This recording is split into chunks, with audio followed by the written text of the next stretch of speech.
Well, I want to welcome you to another episode of the Cast Iron Chef.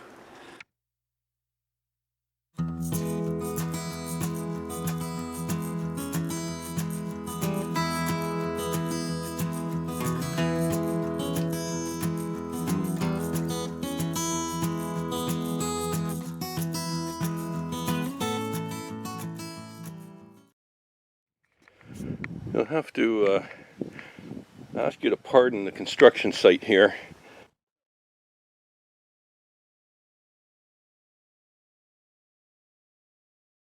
Because it's a construction site, I have all kinds of little bits and bobs of broken material here and cuttings and chips and whatnot. So we'll start the fire with that. Put that down there. Little bits and pieces. I doubt that you need to see me start a fire. You probably have started any number of fires of your own, I'm sure. Okay, so that's getting hot. We'll start prepping up. I always store my cast iron here. Never put the lid on tight. You want it to be aired in there. You don't want any condensation or moisture to build up inside it. Keep it well seasoned and it'll last you for a long time. This is empty, just a clean empty Dutch oven. So I'm going to cut up some onion. Now, I happen to be a huge fanatic for onions, so if you don't like onion, don't put it in. If you do like onion, put it in. Put in a lot, put in a little. It really doesn't matter. These recipes, when I give them, these are kind of the mothership recipes, the basics. After that, it's up to you to tailor them to your particular tastes a little bit. If you don't like a certain ingredient that's going into some of these things, just don't use it. It's not a big deal. So we're going to get this guy sliced up a little bit and into the pot. Now, if you notice when I tipped it up there, there's no oil in the pot. It's dry at this point, other than the fact that it was seasoned for its storage. We're going to put these guys right into that pot, and then we're going to pile in the potatoes. These will separate as they start to cook, so I'm not going to worry about dicing them in tiny little pieces. That's not really necessary. I could probably put a third onion in here because these aren't very big, but there's only two of us, so I happen to have three sort of medium, sort of half small potatoes in here, which again, like I said, there's only two of us, so that's more than enough. Now, don't do this on your kitchen floor, probably won't go over well, but I'm just going to dump the cold water out. It's clean water. Let that dump out there a little bit.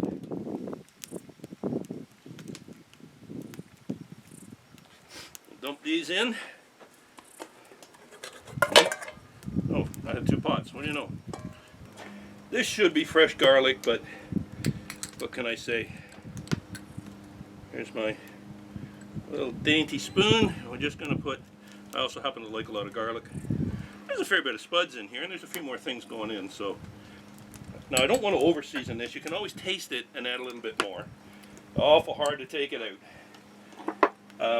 The recipe originally, when I saw it, because I didn't invent it, I've just modified it, like everything in my life, calls for, actually they put jalapeno peppers sliced up in it. You could put ancho peppers in it. I can't get ancho peppers here, and I happen to be out of jalapenos, so this is just a commercial Cajun spice. So I'm just going to dust a little of that in there. You can make this, again, you can make it as hot or not as you choose. Now let's get some of this bacon, and we'll slice that up and get it in there. This is going to get pretty, and then it gets weird after this. This is just little nuggets of my bacon. As you can see, I'm going to put several bits in there because I happen to like that too.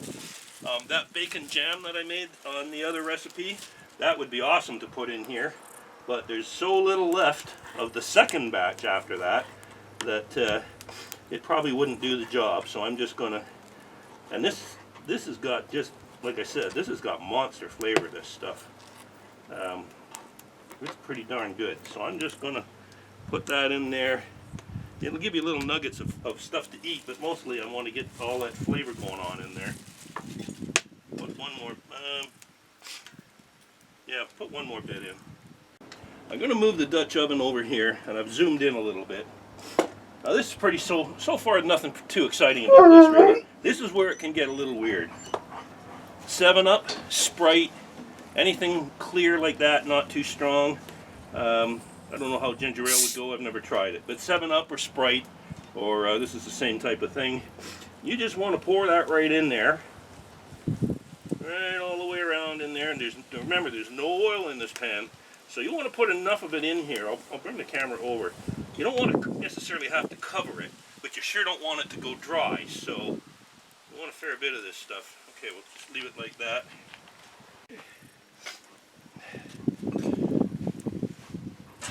And there we go. So the bottom of the Dutch oven is probably 1.5 inches smaller than the hole in the top of my frying plate here. So there's a gap, that's hot, all the way around. So the flames could actually come up a little bit if they want to. Okay, so we're just going to leave that there. It's going to take a while for that to heat up and cook. So in the meantime, I'm going to find a shadier spot. I had to take the chefy hat off because honestly it's pretty hot out here. So we'll come back shortly. Oh, still here? Checking out, excuse me, I'm talking. Just checking out some YouTube videos. I'm in the shade because it's hot out there. That's my excuse anyway. Do we need an excuse? It's after 5. It's got to be after 5 somewhere in the world. Okay. As you can probably see, we have a lot of steam coming out around here, and I probably should just leave it closed. Okay, it's been about 30 minutes, 35 minutes, and I believe, oh yeah, oh my god, look at that. That is awesome. Okay, let's get those off of there. They're going to stay hot for a long time in there. Whoops, lost our poker. So I'm going to move them out of the way here, and we'll start part 2. Okay, so here is our smoked pork chops. They have been nicely thawed out.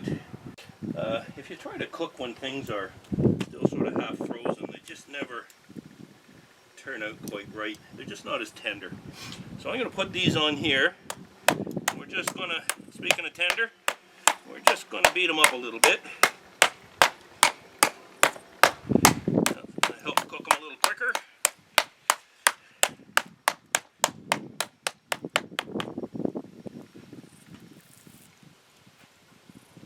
One more.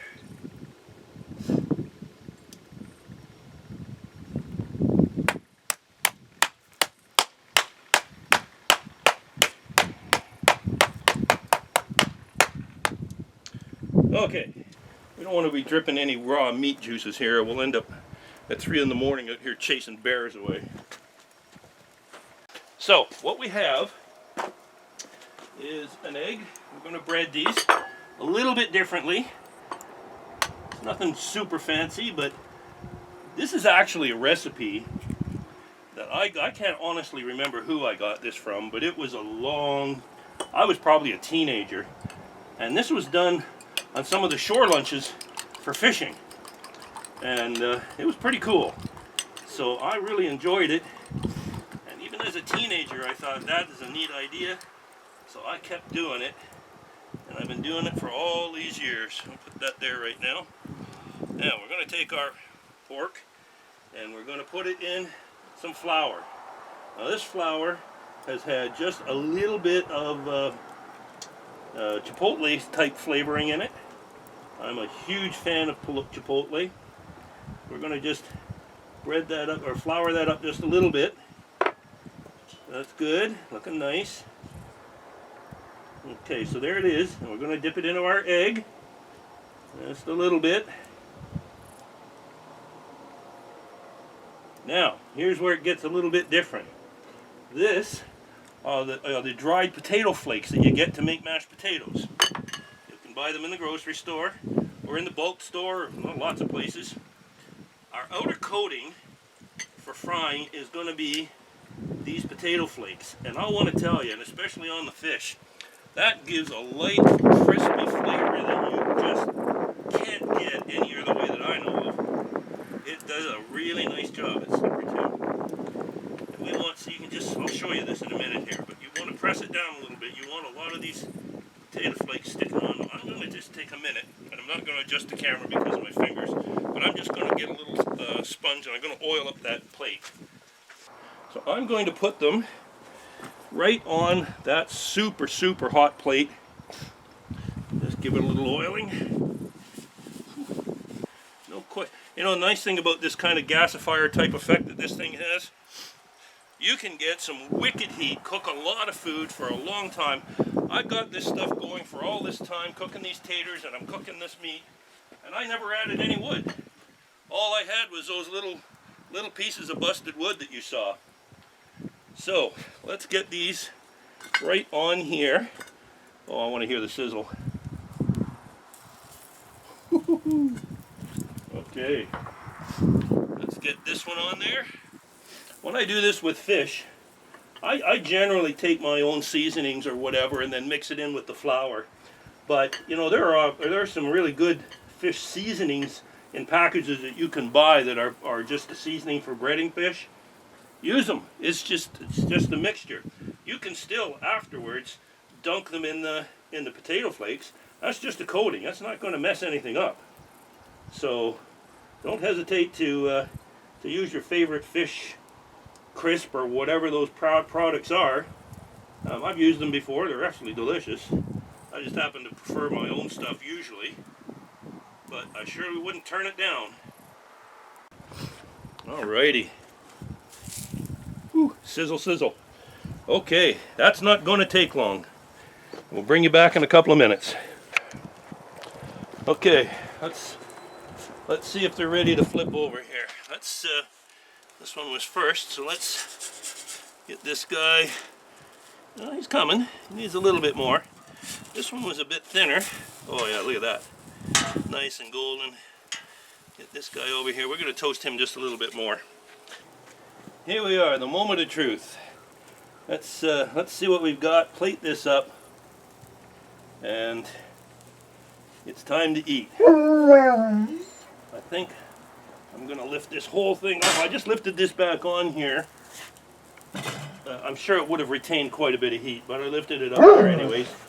That can go down on the rock. Oh yeah, there's still some steam coming off of there. So, we'll wear this. Okay, Mrs. Huntshack, here, let me come around here, is going to get served first.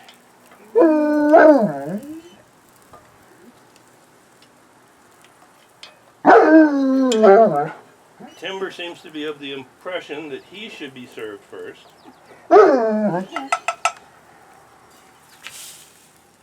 Look at that.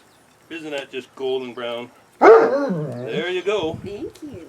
Let's make sure the camera sees it. There. That's what it looks like. Hey, yours is coming. That's what it looks like, folks. Thank you very much. I'm glad you joined me. And now I'm going to serve mine up. And I want everybody to have a good and safe week. Thanks for joining me. If you haven't already subscribed, Timber, what's the matter? You trying to get to be a Hollywood dog? He wants pork. He wants pork, yeah. Thanks for joining us, folks. See you later. Bye.